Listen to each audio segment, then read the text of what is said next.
माइलावरम नाम का एक गांव था। उस गांव में सोमैया नाम का एक आदमी रहता था। उसका एक ही लड़का था, शिवाय। शिवाय बहुत दुबला पतला था। इस वजह से हर कोई उसे ये कहकर चिढ़ाता, अरे हवा आ रही है, खबरदार, उड़ जाओगे इसके साथ। वो उसे इस तरह से चिढ़ाते थे। उनकी बातें सुनकर वो उदास हो जाता था। जब सब कुछ इस तरह चल रहा था, एक दिन 2 चोर उस गांव में घुस गए। उन्होंने गांव के लोगों को डराया, सारा पैसा और सोना लिया और उन्हें धमकाया। खबरदार, अगर पुलिस में रपट लिखाई तो जिंदा नहीं छोड़ेंगे। उन चोरों से डरकर सारे लोगों ने पुलिस में कोई रपट नहीं लिखवाई। बस वे एक दूसरे से अपनी तकलीफ को बांटा कर रहे थे। एक दिन सोमैया ने अपने बेटे शिवाय से कहा, बेटा, तुम इस बारे में जानते हो ना, सावधान रहना। अगर वो हमारे घर आते हैं तो वो जो मांगे उन्हें चुपचाप दे देना। उनसे बहस नहीं करना और खुद को नुकसान नहीं पहुंचाना।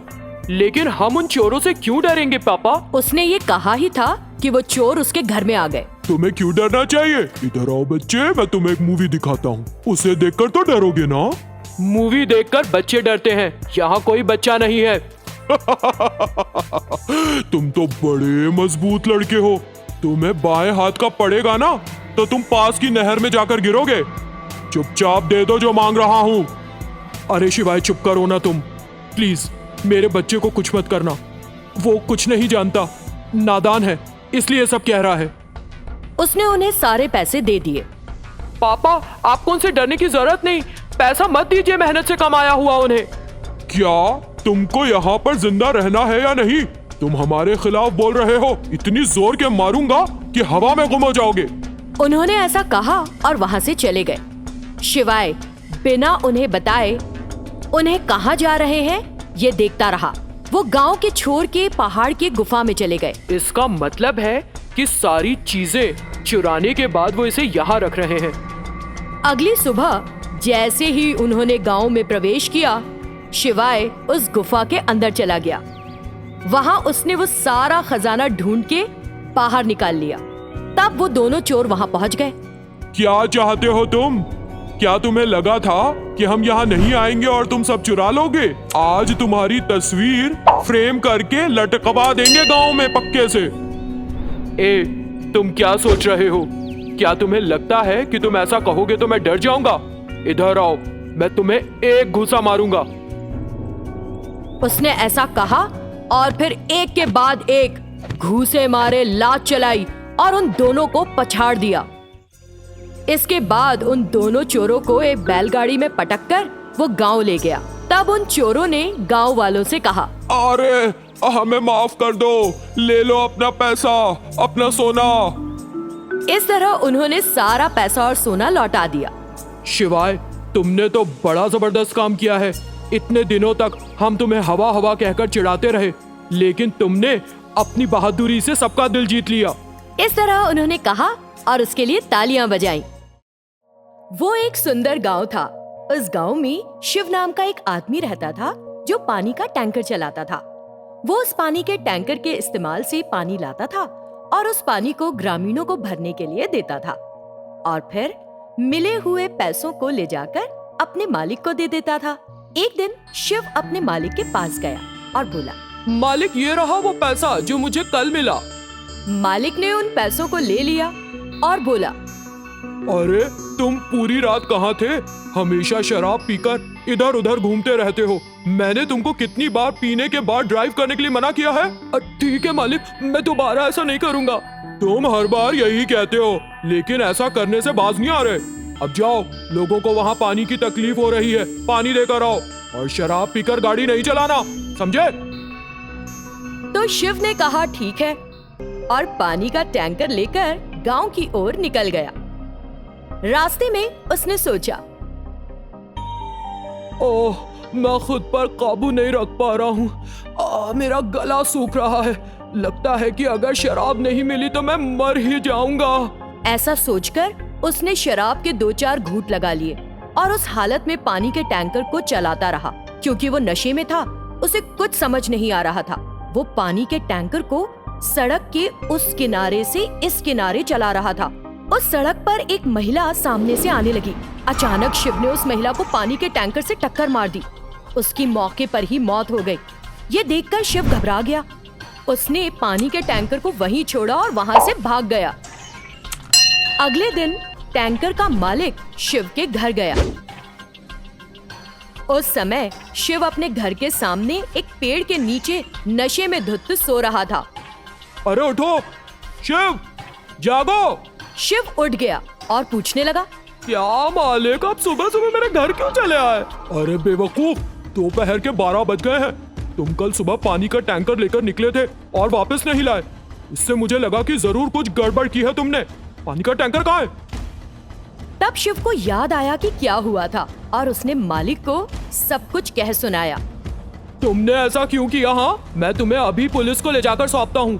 नहीं नहीं, ऐसा मत कीजिए, मेरी जिंदगी बर्बाद हो जाएगी।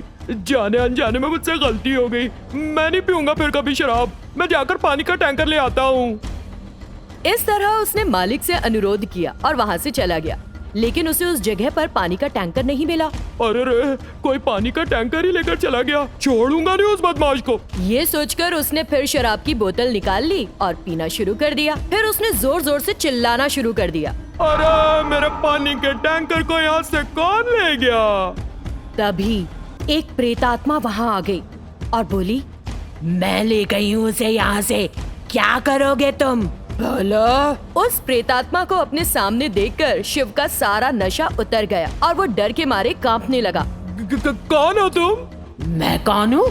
कल तुम नशे में धुत पानी का टैंकर चला रहे थे और मुझे उसके नीचे कुचल डाला। मैं तुम्हारी वजह से मर गई और एक प्रेतात्मा बन गई। अब मैं भी तुम्हें मार डालूंगी। ये सुनकर शिव रोने लग गया और बोला, न, मुझे मत मारो। मेरी एक अंधी माँ है। माँ, मुझे उसकी देखभाल करनी होती है। मुझे छोड़ दो। यह झूठी कहानी। मुझे झांसा देना चाह रहे हो क्या? तुम शराब पीकर घूमते रहते हो। जिस माँ का वास्ता दे रहे हो उसकी कोई परवाह नहीं है तुम्हें। वो एक झोपड़ी में अकेली रहती है। मैं तुम्हारे बारे में सब जानती हूँ। ये सच है, लेकिन तुम जो चाहोगी मैं करूँगा। प्लीज मुझे मत मारो, मत मारो। मुझसे बहुत बड़ी गलती हो गई। मैं मान रहा हूँ ना, मुझे छोड़ दो। उसे गिड़गिड़ाते देखकर प्रेतात्मा ने कहा, ठीक है, तुम मुझसे एक वादा करो। आज के बाद शराब को हाथ नहीं लगाओगे। तुम्हारी वजह से मेरी बेटी, जिसका बाप भी नहीं था, अब वो अनाथ हो गई है। अब तुम्हें उसे भी पालना होगा। तुम्हारे जैसे शराब पीकर गाड़ी चलाने वालों की वजह से कितनी दुर्घटनाएं होती हैं। उन दुर्घटनाओं में या तो वे खुद मर जाते हैं या किसी मासूम की जान चली जाती है। दोबारा ऐसा नहीं करना। तुम मासूम बच्चों से उनका सहारा छीन रहे हो, याद रखना। ये सुनकर शिव भी बहुत दुखी हुआ और बोला, मैं वादा करता हूँ, मैं रखूंगा तुम्हारी बेटी का ख्याल। तब प्रेतात्मा ने उसे पानी के टैंकर को दिखाया, जिसे देखकर शिव ने कहा, हाँ, मेरे पानी का टैंकर, इसका क्या हाल हो गया? मैं गुस्से में थी और इसे तोड़ डाला। अब तुम्हें इसकी मरम्मत खुद करनी होगी। और वो गायब हो गए। तब शिव उस पानी के टैंकर को लेकर एक मैकेनिक के पास गया और उससे कहा, देखो भाई, इस पानी के टैंकर को रिपेयर कर दो। मैं तुम्हें हर महीने पैसे दूंगा। ना मत कहना, मैं तुम्हें किश्तों में दूंगा पैसे, लेकिन दूंगा जरूर। ठीक है, मैं इसे रिपेयर कर दूंगा, लेकिन तुम्हें मुझे हर महीने पैसे देने होंगे। शिव ने हाँ में अपना सिर हिलाया। फिर मैकेनिक ने अपना काम शुरू कर दिया। कुछ दिन बीत गए। मैकेनिक ने उसे एकदम नया कर दिया। वहाँ आए शिव ने उस पानी के टैंकर को देखा और सोचने लगा, मुझे जिंदगी भर का सबक मिल गया है। मैं फिर कभी शराब नहीं पीऊंगा। तुमने अच्छा काम किया है भाई। मैं तुम्हें हर महीने पैसे जरूर दूंगा। इतना कहकर वो उस पानी के टैंकर को चलाता हुआ वहाँ से निकल गया। उस दिन के बाद से शिव अपनी माँ और उस प्रेतात्मा की बेटी की देखभाल कर रहा है और उसने शराब को हाथ भी नहीं लगाया है।